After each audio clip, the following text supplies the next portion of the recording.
인기 탤런트 차인표 씨를 여러분 잘 아시리라 생각을 합니다. 유명한 연예인이죠. 최고의 성공한 사람 중에 한 사람일 겁니다. 이 사람은 모태신앙입니다. 부모님도 신앙이 아주 독실한 분들인데 거기서 태어난 사람이에요. 그의 아내 신애라 씨도 아주 신앙이 좋은 사람이죠. 이분이 홍보대사로 NGO 활동을 펼치면서 아주 오지로 가게 되었어요. 오지로. 폐차 일보 직전에 차를 타고 무려 8시간 비포장에 먼지 나는 그런 사막, 시골, 산길 온갖 먼지를 다 뒤집어 쓰고 가는 거예요. 가다가 또 밀림이 나타나면 걸어서 가고 수없이 갈등을 했다는 거예요. 내가 왜 이 고생을 사서 하나? 내가 미쳐도 보통 미친 게 아니구나. 후회 반, 불만 반, 불평 반. 그리고 매 시간 지나서 한 마을에 도착을 했는데 마을이래야 우리가 생각하는 그런 마을로 생각하면 안 되고 진흙으로 약간 움막처럼 지어놓은 그런 집, 풀로 지은 그런 움막집. 그런 곳에서 아이들이 몰려오는데 막 와서 애들이 막 무슨 소리를 하고 차인표 씨는 불만으로 가득 차 있었기 때문에 애들 접근하기도 그러고 냄새나고 뭐 너무 형편없는 그런 아이들. 그런데 자기 앞에 한 소년아이가 딱 오더니 멈추어 서더니 차인표 씨를 올려다보는 거예요. 근데 차인표 씨와 눈이 맞아 떨어졌는데 그 아이 얼굴은 검은 머루 열매처럼 새까만 게 반짝반짝 빛을 내고 그 머리는 머리가 난 건지 나다가 말한 건지 꼬불꼬불한 머리들이 이마 머리 위에 들어붙어 있고 먼지 반 티끌 반 엉망진창인데 해맑은 그의 눈빛을 딱 바로 이 아이가 톡 오더니 악수하자고 손을 톡 내미는 거예요. 차인표 씨. 그래서 차인표 씨가 손을 딱 잡아주는 순간 갑자기 내려서 꽝 하는 거예요. 차인표 씨가. 충격을 뭐 엄치 땅 하고 있는데 그런데 어떤 음성이 들려오는 거예요. 인표야, 이곳까지 와주어서 고맙다. 내가 너를 사랑한다. 하는 음성을 듣는 거예요. 그 아이가 말한 것은 아니겠죠?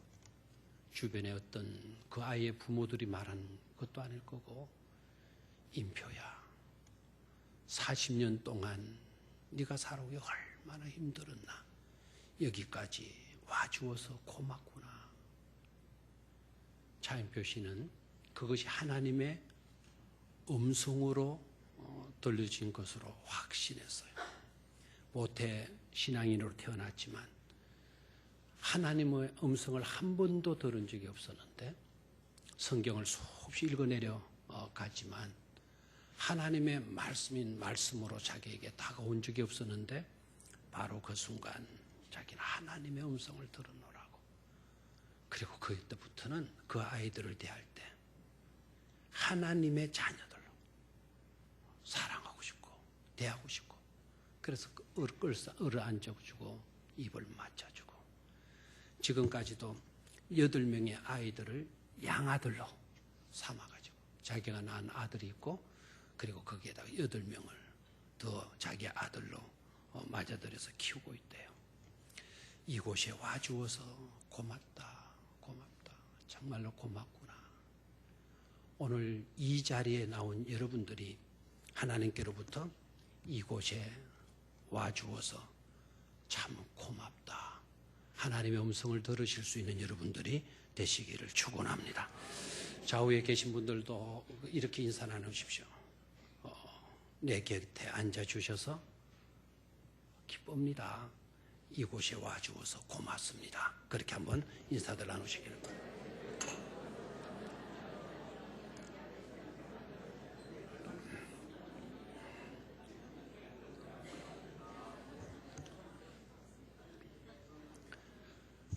오늘은 성공자의 성공에 대해서 말씀을 드리려고 해요. 제목은 성공합시다 이렇게 붙였지만 내용은 그냥 성공하는 게 아니라 성공자의 성공, 성공자의 성공자가 꼭 됩시다 하는 주제로 말씀을 드리려고 해요. 성경에서 말하는 성공 무엇일까요? 그리고 그 성공은 도대체 어떻게 가능할 수 있을까요? 그것은 또한 세상적인, 세속적인 성공과는 어떤 차이가 있는 것일까요? 우린 성공을 거론하기 전에 그 질문부터 던져야 할 것입니다. 그리스도인은 누가 뭐라 그래도 하나님께 속한 사람들로서 하나님이 원하시는 성공을 말할 수 있어야 하고 하나님께서 원하시는 성공을 꿈꾸어야 하고 그리고 하나님께서 말씀하시는 그 성공을 이루어야 할 줄로 믿습니다. 그래서 성공적인 성공 어떤 것인가 성경을 기초로 해서 생각하겠습니다. 첫 번째는요, 친밀성의 정대예요. 따라하십시오. 친밀성의 정대. 성공적인 성공은 친밀성의 정대로 나타난다라는 거예요. 세상적인 성공을 생각해 봐요. 세상적으로 성공했다 그러면 여러분 어떤 느낌이 와 닿습니까? 가까이 하기엔 너무 높고 멀다. 감히 근접할 수 없는 위험이 느껴지고 그리고 유명한 사람이 되어서 만나기도 힘들어지고 굉장히 분주하고 바쁜 그런 사람이 될 때 성공했다 그러잖아요. 어떤 사람 조금 잘 되었어요. 좀 잘 되어서 자기가 남들에게 좀 성공했다라는 것을 나타내 보이고 싶은 욕망이 일어나요. 그런데 어떻게 합니까? 폼을 잡잖아요. 위험찬 자신의 모습을 보이려고 해요. 그리고 오지도 않은 전화를 걸리도 오도 않은 전화를 막 받아가지고 혼자서 말을 하는 거예요. 나는 이렇게 유명한 사람이 되어서 걸려오는 전화도 많다. 그냥 정신 못 차려 하는 그런 모습을 보여줘요. 그래서 우리가 성공했다고 하면 근접할 수 없는 사람, 만나기도 어려운 사람, 가까이 하기 어려운 사람, 그런 사람이 될 때 성공했다. 자신도 그렇게 여기는 거죠. 그런데 성경적인 성공은 절대로 여러분 그런 것으로 나타나지 않는다라는 거예요. 성공했다고, 유명해졌다고, 높아졌다고, 많이 가졌다고, 바빠졌다고 누군가에게 멀어졌다면 그것은 성경에서 말하는 성공이 아니다라는 것을 깨달아야 돼요. 성경에서 말하는 성공은 오히려 정반대예요. 정반대. 멀어지는 것이 아니고 힘들어지는 것이 아니고 위험차서 감히 접근할 수 없는 그런 것이 아니고 성경적 성공은 오히려 친밀감으로 나타난다라는 거예요. 친밀감으로 나타난다. 성경 안으로 한번 들어가 볼까요? 모든 해답은 어디에 있다? 이 성경 안에 있다. 이 성경은 내 길의 빛이요 내 발의 등인 줄로 믿습니까? 이 성경 말씀 따라갈 때 우리는 실족하지 않을 수가 있는 거예요. 성경은 진리로 나를 변화시켜 줄 수 있는 줄로 믿습니까? 내 영과 혼과 및 관절과 골수까지 찔러 쪼개기까지 하시는 치유의 능력이 있고 무궁무진한 은혜가 이 성경 속에 있는 줄로 믿습니까? 놀라운 보화가 이 성경 속에 있어요. 이 성경 속으로 들어가서 그 보화를 캐내고 발견하고 캐내고 그리고 어떻게 하자고요? 간직할 수 있는 우리가 되어지기를 축원합니다. 자, 성경 속으로 들어가 볼까요? 누가 등장하는 거 하니까 요셉이 등장해요. 요셉이 등장합니다. 어떤 요셉이냐? 우리가 일단 생각해 봐요. 노예로 팔려갔던 사람이 뭐가 되어져 있습니까? 국무총리가 되어져 있잖아요. 장관 정도가 아닙니다.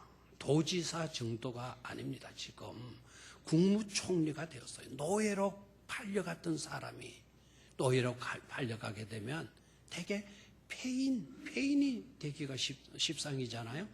뭐 요사이 여러분 가출만 해도 마약 중독되고 술 중독되고 도박, 오락 막 이런 데 빠지잖아요. 근데 노예로 팔려갔음에도 불구하고 요셉은 국무총리가 돼요. 유명인이 된단 말이에요. 그것도 힘없는 이름뿐인 자리만 차지한 국무총리가 아니라 국사를 좌지우지할 수 있는 그런 권세자가 되어 있잖아요. 누가 보아도 이건 성공입니다. 누가 봐도. 아마 이만큼의 성공도 따로 있을까 싶을 정도로 요셉은 성공한 사람이죠. 그런데 성경을 여러분 잘 보십시오. 성공한 요셉의 모습이 지금 어떤 모습으로 드러나고 있는가. 9절을 봅니다. 9절 제가 중요한 부분만 제가 읽도록 하겠어요. 9절 끝부분에 하나님이 나를 애굽 전국의 주로 세우셨으니, 나를 국무총리로 세우신 분이 누구라고 이야기합니까? 하나님이라고 이야기를 해요. 이 말씀 속에는 하나님은 불가능을 가능케 하시는 분이시다라고 하는 고백이 이 속에 들어가 있는 거예요. 나는 노예로 팔렸었지만 그런 나를 하나님은 총리로 세워 주셨다라는 거예요. 내가 노력해서, 내가 잘나서, 내가 이빨을 깨물고 몸부림치며 발악했기 때문에 내가 국무총리가 된 게 아니다. 불가능을 가능케 하시는 하나님 때문에 나는 지금 애굽의 주로 시험을 입은 것이다. 그렇게 말을 하면서 뭐라고 이야기를 해요? 지체 말고 머뭇거리지 말고 내게로 말하 그럽니까? 오사 내게로 오라는 거예요. 10절 말씀 봐요. 10절 말씀 끝부분에 모든 소유가 고센 땅에 머물며 나와 가깝게 하소서. 뭐라고 이야기하고 있나요? 나와 가깝게 하소서. 어떻게든 거리를 좁히고 간격을 좁혀서 나와 가깝게 있게 하소서. 11절 또 봐요. 거기서 아버지를 말이이다. 복량하리이다. 아버지께 속한 모든 사람에게 부족함이 없도록 내가 돌보겠나이다. 아멘입니까? 말씀 안으로 들어가서 여러분 말씀 속에 들어있는 부활을 좀 발견하기를 바라요. 자, 13절로 내려가 봐요. 당신들은 내가 애굽에서 누리는 영화와 당신들이 본 모든 것을 다 내 아버지께 아뢰고, 여러분들이 형님들이 여기 와서 내가 어떤 위치에 이르게 됐는가를 보시지 않았습니까? 내가 지금 얼마 정도의 복을 누리고 있는가를 여러분 형님들 보시지 않았습니까? 이 본대로 아버지에게 가서 말을 해라는 거예요. 아버지에게 아뢰고 속히 뭐라고 합니까? 모시고 내려오소서라고 이야기를 해요. 15절에 내려가서 봐요. 또 요셉이 형들과 입맞추며 안고 우니 형들이 그제서야 뭐 했다 그랬습니까? 서로 이야기하기 시작했다 그랬어요. 무엇을 여러분 깨닫게 됩니까? 무엇을 깨닫습니까? 성공했다고 어깨를 으쓱이면서 내가 이렇게 성공한 모습을 잘 보았지? 그러니 나를 앞으로 잘 모시도록 해? 이런 요셉의 모습으로 나타나고 있습니까? 내가 이 정도 유명한 사람이 되었으니 앞으로 나를 만날 생각 염두에도 주지 말고 내 가까이 얼씬도 하지 않도록 해라고. 이렇게 지금 명령하고 있는가요? 형님들 똑바로 봤죠? 옛날에 내가 꿈 이야기 한다고 형님들이 나를 얼마나 미워했느냐고. 오늘 여러분들의 모습을 보라고. 내 앞에 무릎을 꿇고 있는 당신들의 모습을 보라고. 결국 내 꿈대로 되지 않았느냐고. 당장 내 앞에서 꺼져가라고. 막 이렇게 말하고 있나요? 안 해요. 내 가까이 오라. 속히 지체 말고 오라. 내가 돌보겠다. 속히 내 아버지도 모시고 와달라. 이야기하고 있잖아요. 사실 열심히 노력해서 성공한 사람들, 그리고 자신의 불우한 환경을 딛고서라도 한 분야의 최고가 되기 위해서 불철주야 수고해서 그 최고의 자리에 이른 사람들을 보면 자기가 그만큼 노력하고 이룬 것이기 때문에 노력하지 않고 있는 사람, 성공하지 못한 사람을 보면 무시하고 한심하게 생각하는 경우들이 많이 있잖아요. 그리고 그분들 앞에서 나는 너희들과 달라, 나는 너희들과 달라, 자신도 모르게 스스로 교만에 빠지는 그런 경우들을 많이 보잖아요. 그런데 오늘 성공한 요셉 모습, 그런 모습은 눈 닦고 찾아볼래야 찾아볼 수가 없어요. 성공한 요셉의 모습은 성공해서 가까이 하기 어려운 사람이 아닌 오히려 더 가까이 있게 하라는 친밀성으로 나타나고 있잖아요. 이게 성공자의 진정한 성공의 모습이다, 이 말입니다. 45장 15절, 요셉이 또 형들과 입맞추며 안고 우니 형들이 그제서야 요셉과 말하니라. 더 요셉이가 위험찬 모습을 보이는 것이 아니라 얼싸안고 입을 맞추고 울고 하니까 형제간에 그 모든 불편했던 것들이 해소되어진 것을 볼 수가 있잖아요. 어색함도 사라지고 격도 없어지고 허물도 없어지는 그런 관계로 나타나고 있잖아요. 어색했던 가족 공동체가 회복이 되고 갈등과 불화와 형제 간에 일어났던 여러 가지 안 좋았던 지난날의 상처들, 이 모든 것들이 해소되는 것을 알 수가 있어요. 누구에게서 이런 모습이 나타나고 있나요? 성공한 사람의 모습에서 나타나고 있는 것이죠. 이것이 바로 성경적 성공의 모습이라는 거예요. 이렇게 좀 더 친밀감이 느껴지는 사람이 될 때 그것이 진정 성공다운 성공임을 깨닫기를 축원합니다. 디저 레일러라고 하는 사람이 요셉의 이 내용을 읽다가 감동을 받고 이런 이야기를 했어요. 성공한 사람이란 다른 사람이 자기 자신에게 던진 벽돌로도 오히려 기초를 쌓아가는 사람이다 라는 말을 했어요. 아주 의미 있는 내용이에요. 성공한 사람 누굴까요? 요셉인데요. 그 성공한 사람이란 어떤 사람이냐? 요셉과 같은 사람이다. 다른 사람이 요셉의 형들이 요셉에게 던진 그 벽돌로도 미워하고 노예로 판 그 일로도 오히려 요셉은 기초를 성실하게 쌓아간 사람이다. 이런 자가 성공자다라는 말을 했어요. 사랑하는 성도 여러분, 여러분들이 꼭 이런 성공자가 될 수 있기를 주의 이름으로 축원합니다. 두 번째로 성공자의 진정한 성공은 어떤 것으로 나타나나? 관계성의 확대예요. 한번 따라 하십시오. 관계성의 확대. 한 번 더 큰 소리 시작. 하나님으로 말미암은 성공, 그런 성공은 어떤 성공이냐? 자기만 잘 되는 게 아니에요. 자기만 유명하게 되는 성공이 아니에요.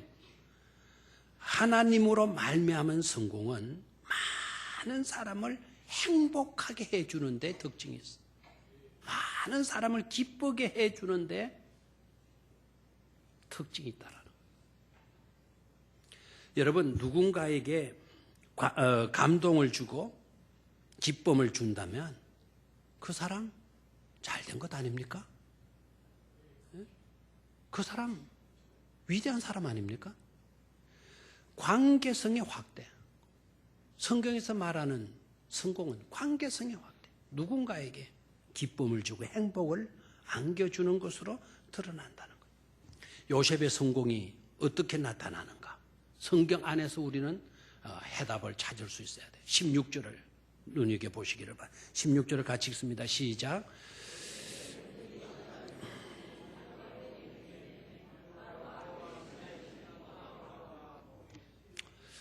사람은 많은데 오늘 2부 예배 다른 때보다 많이 나왔더라고요. 읽으라 그러니까 3부 예배보다 훨씬 소리가 큰 것 같아요. 한 번 더 16절을 크게 좀 읽기를 바랍니다. 시작.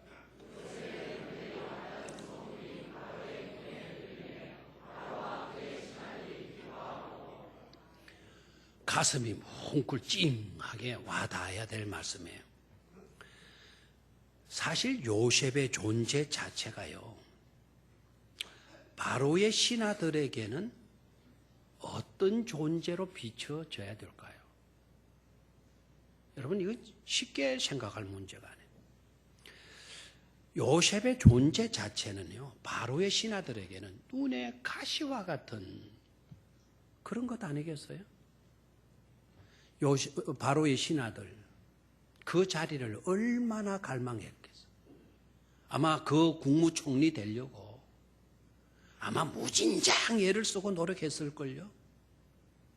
바로 왕에게 더 잘 보이려고, 백성들에게도 인정을 받으려고. 국무총리 되는 게 꿈이잖아요. 그런데 그런 자리를 덜썩 노예로 있던 사람이, 그것도 감옥에서 갓 출소한 제수가 애굽 나라의 총리로 앉아버리잖아요. 예? 우리는 정말 이게 할렐루야인데, 이건 하나님이 하시는 일인데, 그런데 신하들의 입장에서 보면 이건 기뻐한 일일까요? 그런데 또 보십시오. 그렇게 올랐다 하더라도 바로 왕이 성질이 급해가지고 순간적인 감정 충동에서 올라셔왔다 하더라도 제수의 몸으로, 노예로 몸으로 있던 저 사람이 얼마나 오래 갈까? 일주일이나 갈까? 한 달이나 해먹을까? 1년이나 총리직을 감당할까? 이런 식으로 생각을 했을 건데, 아니, 가면 갈수록 그런 게 아니란 말이에요. 그런데 이제는 어떻게 해요? 요셉의 형들도 내려오고, 요셉의 아버지도 내려오고, 자기 동생도 다 뭐를 해온다는 겁니까? 이주해온다라는 거예요. 이주해온다. 쫓겨나도 그 속성이, 그 마음 불편한 게 해소되지를 않을 건데, 쉽게. 그런데 가족 전체가 이주해온다라는 거예요. 그런데 이주해오는 그 모습을 보고 바로의 신하들이 뭐라고 이야기합니까? 16절을 안 읽었나요? 요셉의 형들이 왔다는 소문이 바로의 궁에 들리는데, 바로와 그의 신하들이 뭐 했다 그럽니까? 기뻐하고라고 이야기하고 있잖아요. 기뻐하고. 이게 기뻐할 일입니까, 지금? 하나님이 세워주신 요셉의 성공은 달랐다는 거 아닙니까? 달랐다. 어떻게 달랐나? 시기해야 할 사람들이, 경계해야 될 사람들이 뭐 하고 있습니까? 기뻐하고 있는 것 아닙니까? 요셉 네가 하면 얼마나 잘한다고. 아마 요셉의 흠을 찾고 요셉이 실수하기를, 그걸 주시했을 사람들을 모습에서도 이주해 온 일이 잘 됐다라고 뭐 했다라는 거죠? 기뻐했다라는 거예요. 기뻐했다. 심지어 그와 같은 사람들에게도 기쁨을 줄 수 있는 성공자. 요셉의 성공은 자기를 시기하고 미워해야 될 사람에게까지 뭐를 안겨준 삶이었다? 기쁨을 안겨준 삶이었다라는 거예요. 자기를 경계해야 될 사람에게도 기쁨을 안겨주는 성공자였다라는 거예요. 성공자. 이런 성공자가 꼭 되어질 수 있기를 주의 이름으로 축원합니다. 잠언 11장 10절 말씀을 보면, 의인이 형통하면 성읍이 즐거워지고 악인이 패망하면 기뻐 외치느니라. 그래서 의인이 형통하면, 믿음으로 사는 저와 여러분들이 하나님의 은혜로, 하나님의 능력으로, 하나님의 섭리로 형통하는 삶을 살게 되면 온 성이 즐거워하며 라고 말씀을 했어요. 이 성을 우리 병영성만 국한시킬까요? 아니, 병영성만 합시다. 일단 의인이, 믿음으로 사는 저와 여러분들이 형통하면, 그래서 성공자가 되면 이 병영성이 즐거워하고, 아멘 하는 사람은 병영성 밖에 사는 사람들이죠. 좋습니다. 이제는 범위를 좀 넓히겠습니다. 믿음으로 사는 저와 여러분들이 성공하면, 형통하면 울산시 전체가 즐거워하고, 아멘, 올 한 해 꼭 그런 자가 될 수 있기를 축원합니다. 세 번째, 성공적 성공의 세 번째 특징은 베품의 연대예요. 베품의 연대. 한번 따라 하십시오. 베품의 연대. 연대라는 말은 대가 끊어지지 아니하고 이어지는 것을 말한다는 거예요. 한때에 한 번의 이례적인 베품으로 끝나는 것이 아니라 베풀고 베풀고 또 베풀고 베풀고 베풀어서 대대로 이어지는 것. 뭐가? 베품의 역사가. 베품의 역사가. 세상 성공은요. 세상 성공은 끝까지 움켜쥐려고 하는 데 있어요. 그래서 많이 움켜쥐고 많이 쌓아두고 많이 소유하면 그 사람 성공했다 이렇게 얘기를 해요.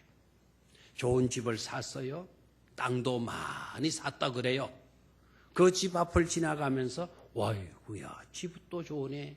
저 사람 땅도 많대. 돈 많이 벌어가지고 그렇게 됐대. 그러면 여러분 쉽게 나오는 말 뭡니까? 아이고 성공했네. 그러잖아요. 그게 세상적 성공의 개념이에요. 그러나 여러분 성경적 성공은요 절대로 그런 것으로 말하여지고 있지 않다라는 거예요. 성경적 성공은 얼마나 가졌느냐, 얼마나 소유했느냐, 얼마나 차지했느냐, 얼마나 움켜졌느냐 하는데 성공을 이야기하지 않고 얼마나 베풀고 얼마나 비웠느냐, 네가 가진 것을 비워버렸느냐에 성경적 성공을 이야기하고 있어요. 그래서 많이 베풀고 비운 사람일수록 그 사람은 성경적으로 볼 때는 어떤 사람이다? 성공한 사람이다라는 거예요. 아멘입니까? 바로 여러분 아멘 소리가 달라요. 아까 형통한 사람이 아멘 하더니 베푸라 그런가? 몇 사람은 아멘 이렇게 얘기하잖아요. 그러니까 아직 성경적 성공자에 이르려면 거리가 아직 먼 것 같아요. 그런 꼭 성경적 성공자가 꼭 많이 되시기를 축원합니다. 자, 요셉의 모습, 성공자, 요셉의 모습. 요셉만큼 성공한 사람이 어디 있겠어요? 성공한 요셉의 모습이 어떤 모습으로 나타나고 있습니까? 21절로 23절입니다. 시간이 없으니까 제가 그 동사를 유의해서 읽도록 하겠어요. 21절.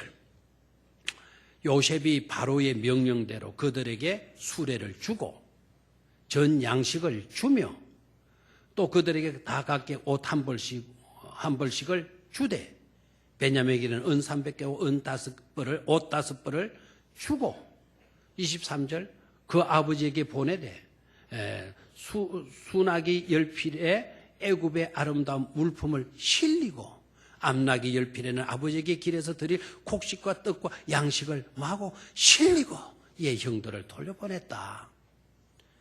또 아멘이 또 안 나오네요. 어떤 모습입니까? 주고 주며 주고 주되 보내고 실리고 이런 모습으로 나타나잖아요. 하나님이 세운 성공자의 모습이 어떻게 나타나고 있느냐 하면 자꾸 주고 베푸는 삶으로 드러나고 있다는 것이 분명하잖아요. 성공자의 진정한 성공의 모습이에요. 돈 많이 버는 모습을 보고 여러분 이제부터는 성공했다 이렇게 말하지 마세요. 성공한 사람의 성공 한 단계 더 나아가서 성공을 생각할 수 있어야 된다. 그리고 그 성공을 말할 수 있어야 된다. 빈센트 반 고흐라는 화가를 여러분 아시죠? 이분 이야기를 잠시 하죠. 이 빈센트 반 고흐는 아주 유명한 화가예요. 그런데 당대에는 전혀 빛을 보지 못한 그야말로 무명의 신출내기의 화가에 지나지 않았던 사람이에요. 이분은 목사님의 아들이에요. 목사님의 아들인데 목사님도 돌아가시고 빈센트 반 고흐의 형이 있었는데 그 형도 일찍 죽고 말았어요. 그런데 어머니가 그 큰 형의 죽음을 너무 안타까워하면서 날이면 날마다 형 무덤 앞에만 가 있는 거예요. 그 장자에 대한 연민의 정이 너무 컸던 것 같아요. 그 형 무덤에 가서 울고만 오고 자기들은 돌볼 생각도 하지 않고 그래서 빈센트 반 고흐가 너무 가난한 것이 싫어가지고는 자기는 신학교 들어가서 목사가 되어서 가난한 사람들을 돌보는 그런 사람이 되겠다. 신학교에 들어가요. 신학교 들어가지만 그 신학을 공부하는 중에 갑자기 그림에 대한 애착심이 막 불일 듯 일어나는 거예요. 그래서 신학교를 포기하고 그림을 그리기 시작해요. 그림을. 그런데 그림을 그리려고 하면 돈이 들까요, 안 들까요? 드는 거예요. 뭐 가난하다. 뭐 돈도 없죠. 뭐 붓을 살 수가 있나, 물감을 살 수가 있나, 종이를 살 수가 있나. 그런데 그런 형을 곁에서 돈 테오 반 고흐가 있어요. 아까 그 그림에 나왔는지 모르겠는데 한번 비춰주죠. 테오 반 고흐, 저 옆에 있는 사람 테오 반 고흐가 우리 빈센트 반 고흐의 동생이에요. 저 고흐가 이렇게 꾸준히 해가면서 형님 물감 사주고 종이 사주고 막 그렇게 하는 거예요. 지극정성으로 돌봐요. 그래서 그 빈센트 반 고흐가 그 테오 반 고흐에게 신세를 지는데, 여러분 돈 달라고 동생한테 한 번, 두 번도 아니고 이 몇 년간 1000점의 그림을 그리는데요. 고흐가 1000점의 그림을, 이게 쉽지 않은 거죠. 그 쉽지 않은 1000점의 그림을 어떻게 그릴 수가 있어요? 그 물감은 어디서 나왔고, 그리고 종이는 어디서 구하는? 그걸 테오 반 고흐가 다 어렵게 구준을 해가면서 하는 거예요.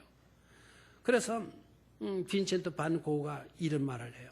내 영혼에 조그만 난로가 있는데 아무도 불을 쬐려 오지 않는구나. 그림으로 몸부림쳤던 나를 용서해다오. 나는 눈에 비치는 것에 정신이 팔려 삶에는 너무 소홀했다. 이런 글을 쓰면서 동생에게 경제적인 부탁을 해야만 했던 것에 대한 미안함, 또 한편으로는 고마움, 그리고 또 한편으로는 끊임없이 부담감을 느끼면서 이런 글로 자기의 마음을 표현했던 것이죠. 그런데 그가 죽어요. 그가 죽었을 때 장례를 치르려고 그가 있던 물감으로 얼룩져 있던 그 낡은 그 옷을 보니까 주머니에 메모지 한 장이 들어있었는데, 그 메모지에 이런 메모가 되어져 있더라는 거예요. 왜 그림이 이렇게 안 팔리는지, 내 영혼을 팔아서라도 우리 테오에게 보답을 했으면 좋겠다. 왜 그림이 이렇게 안 팔리는지, 내 영혼을 팔고서라도 내 동생 저 테오에게 보답을 했으면 좋겠다 라는 메모지가 그 죽은 시신의 주머니 속에 들어있었다라는 거예요. 빈센트 반 고흐, 이 사람은 1000점의 그림을 그렸지만 딱 한 점만 팔렸어요. 그 그림이 붉은 포도밭이라는 그림인데 잠시 한번 보죠. 붉은 포도밭. 저는 저 그림이 참 좋아요. 중량감을 느낄 수 있잖아요. 저쪽에 해지는 전 지중해인데, 저 지중해 햇빛이 비치면서 포도밭이 일하는 안악달해죠. 저 그림 한 점만 딱 팔려. 1000점을 그렸는데도 이게 붉은 포도밭이. 그런데 여러분, 이렇게 당대에는 형편없는 그런 화가에 지나지 않았지만은, 저 화가가 죽고 난 뒤에 어떤 일이 있었느냐. 6개월 뒤에 아까 테오 반 고흐도 동생도 죽어가요. 그런데 동생은 결혼을 했어요. 결혼을 해서 부인이 있었는데, 여러분 테오 반 고흐의 부인을 여러분 예사로운 여인으로 생각하면 안 돼요. 빈센트 반 고흐가 대단한 화가야 이렇게만 여기지 마시고요. 빈센트 반 고흐의 뒤에는 테오 반 고흐가 있었고, 테오 반 고흐가 있었던 배후에는 테오 반 고흐의 부인이 있었다라는 거예요. 결혼을 했었는데 너무너무 어려운 거, 형편이 어려운 거예요. 그래 형님의 편지를 받고 남편이 막 힘들어가지고는 하는 모습을 보고는 그 부인이 테오 반 고흐의 부인이 힘내라고 어떻게 하든지 우리 형님 물감 사보내자고 종이 필요하다 그러는데 어떻게 하든지 우리 종이 이렇게 사서 드리자고. 웬만한 여자 같으면 여보 미쳤어. 당신도 당신의 인생을 살아야지. 이제까지 이게 뭐냐고 막 따지고 들지 않겠어요? 당신 가족이나 제대로 돌보지. 형아까지 이렇게 해줘야 되느냐고. 언제까지 이렇게 해야 되느냐고. 밑 빠진 독에 물 붓기도 아니고 이거 한두 번도 아니고 이거. 날이면 날마다 편지 오면 뭐 해달라. 어떻게 이럴 수가 있냐고. 막 이렇게 나와야 되잖아요. 한 번도 그런 적이 없었다. 한 번도.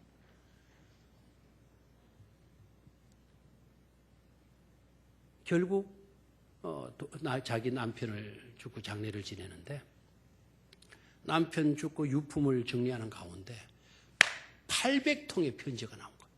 그 편지 내용이 뭔가 하니까 형님과 주고받은 편지 800통의 편지가.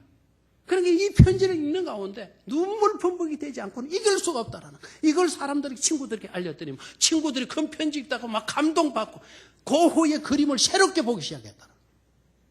천점의 그림들을. 와! 이렇게 좋은 그림을 우리가 몰랐다고 하면서 고흐의 그 후원자, 지지자들이 모여서 그룹을 만들고 얼마 전에 반 고흐가 그린 작품 하나가 경매에 여러분 붙여져서 신문에 보도됐죠. 반 고흐가 그린 그림 한 점이 경매로 나왔는데 경매 가격이 얼마나 낙찰이 되느냐면 심장 약한 사람 심장을 통해 매고